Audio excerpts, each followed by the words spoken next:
1 Kings 17. And then this happened. Elijah, the Tishbite from among the settlers of Gilead, confronted Ahab. As surely as God lives, the God of Israel before whom I stand in obedient service, the next years are going to see a total drought. Not a drop of dew or rain unless I say otherwise. God then told Elijah, get out of here and fast. Head east and hide out at the Kerith ravine on the other side of the Jordan River. You can drink fresh water from the brook. I've ordered the ravens to feed you.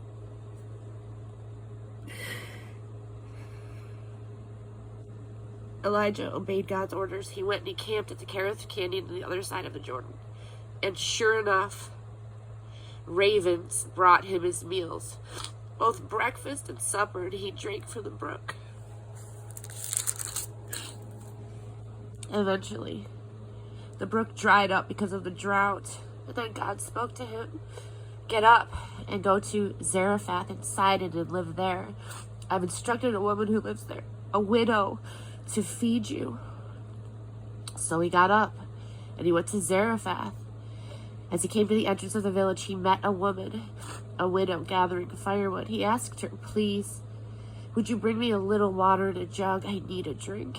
And she went and got it.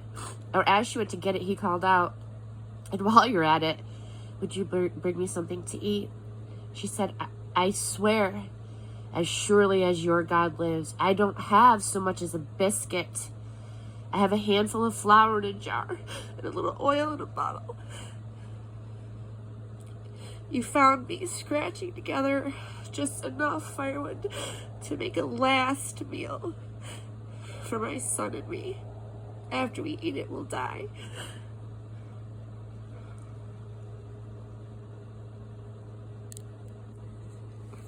Elijah said to her, don't worry about a thing. Go ahead and do what you've said. But first, make a small biscuit for me and bring it back here. Then go ahead and make a meal from what's left for you and your son. This is the word of the God of Israel. The jar of flour will not run out, and the bottle of oil will not become empty before God sends rain on the land and ends this drought. And she went right off, and she did it just as Elijah asked. And it turned out as he said. Daily food for her and her family. The jar of meal didn't run out, and the bottle of oil didn't become empty.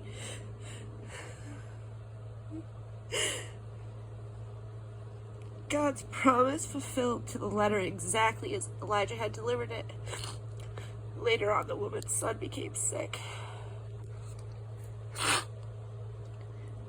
The sickness took a turn for the worse, and then he stopped breathing.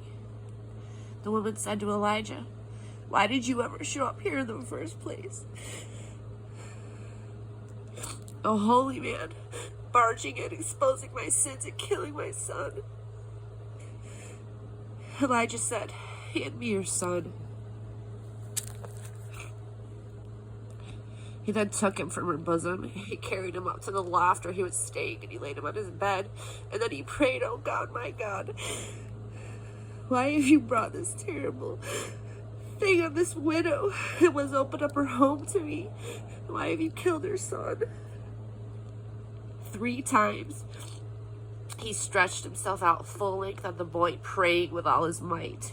God, my God, put breath back into this boy's body. God listened to Elijah's prayer and put breath back into his body, and he was alive. Elijah picked up the boy, carried him downstairs from the loft, and he gave him to his mother. Here's your son, said Elijah, alive. The woman said to Elijah, I see it all now. You are a holy man. When you speak, God speaks a true word.